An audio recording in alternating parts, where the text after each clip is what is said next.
মাত্র একটা উপকরণ দিয়ে আজকে বানালাম একটা ধোসা, মুড়ির ধোসা। মুড়ি আর জল, আর কিচ্ছু নেই।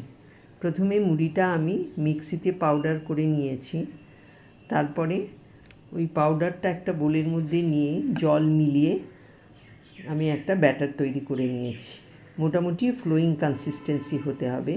এরপর ননস্টিক প্যানের মধ্যে একটু তেল ব্রাশ করে তার মধ্যে ঢেলে দিলাম এই ব্যাটারটা।